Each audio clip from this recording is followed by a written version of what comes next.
2021 MCQ question number 4. Read the question carefully before starting the discussion. Well, this question is related with how the programs are running in the computer. We know that when we want to run the programs, we can install them into the computer, or we will store the programs permanently in the computer. I have told you earlier as well, but there was a time that the programs could not be stored permanently into the computers. At that time, the programs were executed, but at the time of the execution, all the data and instructions were given. There was no mechanism for storing these data and instructions in the computer permanently. But it was first proposed by the computer scientist known as John von Neumann. He presented the idea that a program could be stored in the memory and executed repeatedly whenever wanted. That was a revolutionary idea at that time because there was no mechanism for storing anything in the computer at that time. But now, if you think about personal computing environment, we can store the programs permanently. We call it installing. We can install the program into the computer and run them repeatedly whenever we want to get something done related with that program. Right. So then, where do you store these programs? So in the personal computer, there is a special storage. There is a special storage known as the hard disk. We call it the hard disk. Normally, it is known as the internal magnetic hard disk related with the personal computers. So the programs will be stored here or installed into this one. Where will these programs be executed? So they will be executed at the CPU, that is the central processing unit, a component which is very similar to the functioning of the human brain.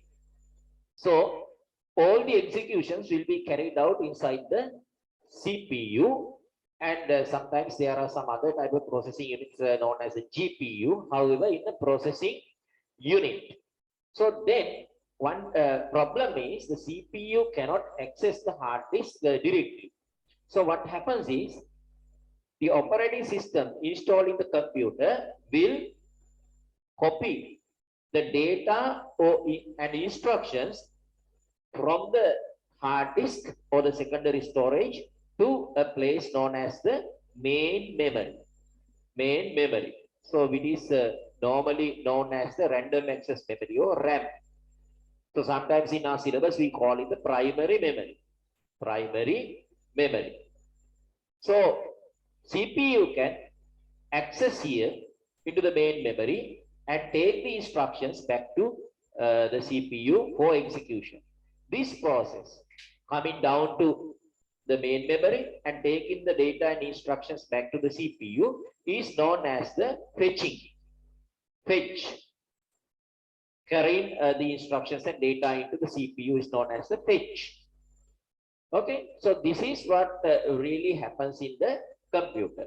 So then, with that idea in our mind, we will go back to the question and read it carefully.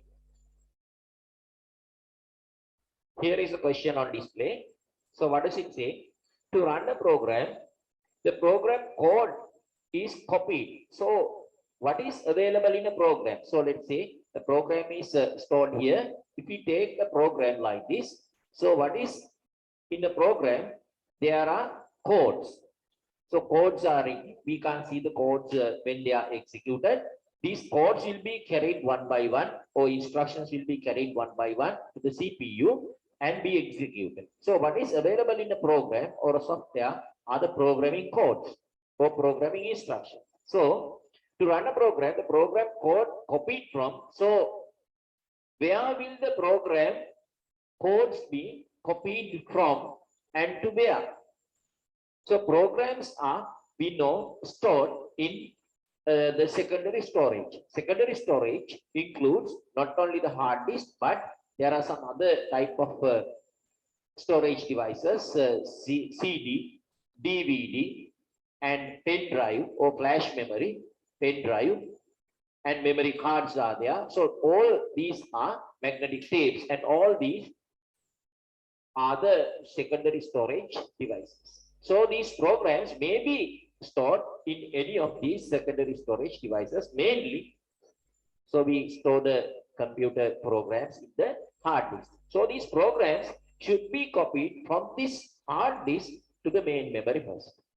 Then the question, go back to run the program code is copied from A into B. So we get the idea, A into B, the central processing unit's program counter register. So what is a register?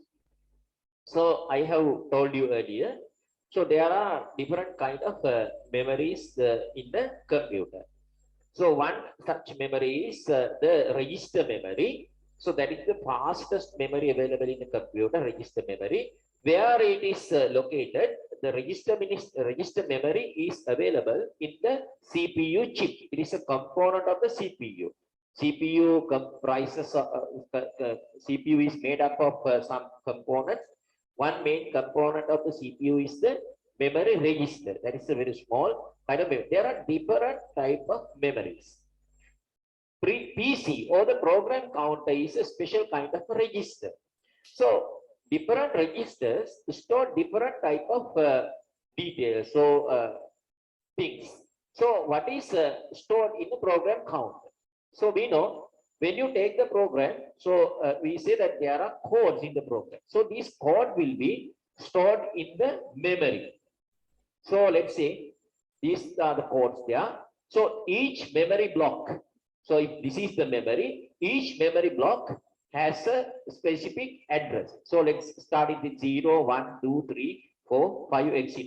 So there are codes here stored. In these memory blocks, there are codes. So then what happens is this memory block number or address is stored in a place or in a register, special register known as the program counter. So what happens is, let's say the code stored in memory block 1 is fetched or carried to the CPU. Then the program counter contains the address of the memory block which has the code running currently in the CPU, right? So this CPU is now executing a particular code. That code is stored in a particular memory block. That memory block address is stored in the program counter. So what happens when this program is or when this code is running in the computer, the program counter increments its memory address by 1. So once the code stored in memory block 1 is running in the CPU, and immediately the program counter register increments the memory block address by 1. That means the PC or the program counter takes the next address, that is number 2, because now currently running code is stored in memory block 1. Immediately program counter increments its address by 1, then it becomes 2. That means the CPU knows where it should access to bring the next instruction. So where should the CPU access to bring the next code? That is the memory block 2, because the code in memory block 1 is already running. The program counter incremented its value by 1, then it points to the memory block 2. CPU knows after the execution of the code, now it has to access the memory block 2 that is available in PC. So it helps the CPU to fetch the next instruction that should run in the CPU. So that is the idea. So we will go back to the question, read from the beginning. To run a program, the program code is copied from what you call this hard disk to the or the secondary storage to the main memory or the primary memory. The central processing unit's program counter, because program counter register is set to the memory location where the first instruction of the program has been saved. First instruction is saved, so the PC counter starts its memory block address as 0. Location where the first instruction of the program has been saved, and the execution of the program starts. Now execution starts because the program code available in memory block 0 is copied here to the CPU, and now it is running. Then the C implements the fetch, decode, execute cycle. So what is this fetch, decode, execute cycle? So look here. So this is the fetch, decode, execute cycle. So this is a process taking place inside a computer from the very moment it is started until the computer is turned off.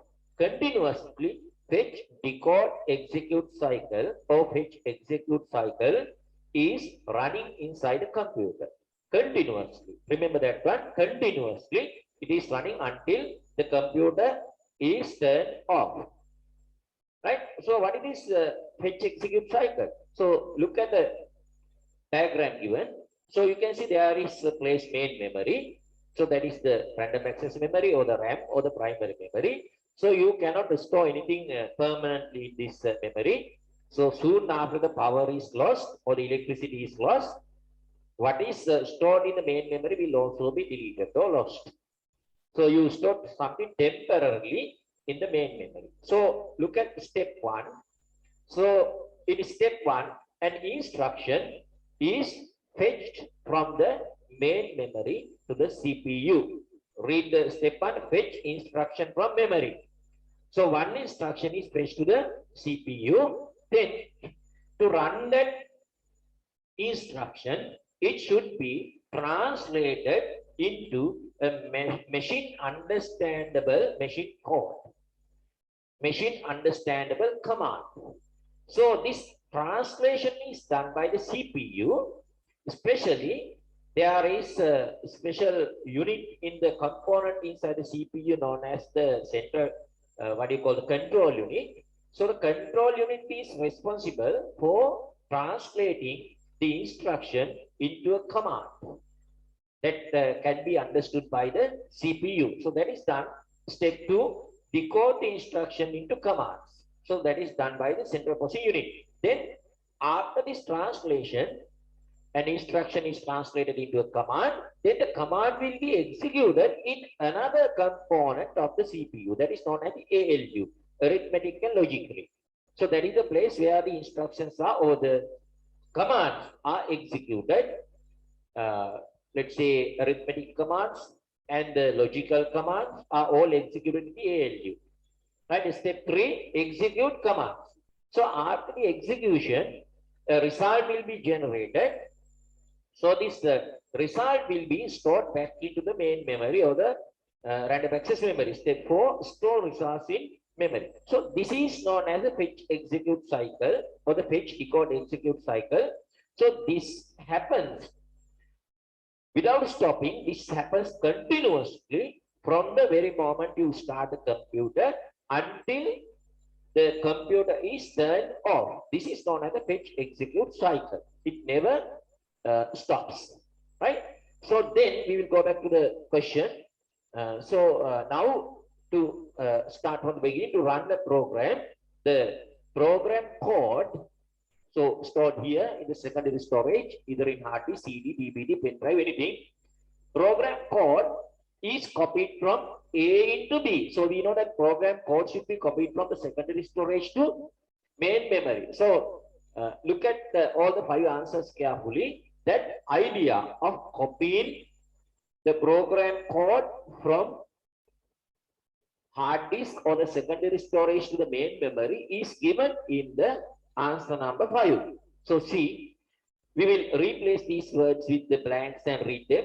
To run a program from the beginning, to run a program code is copied from secondary storage to the primary memory or main memory or RAM or primary memory.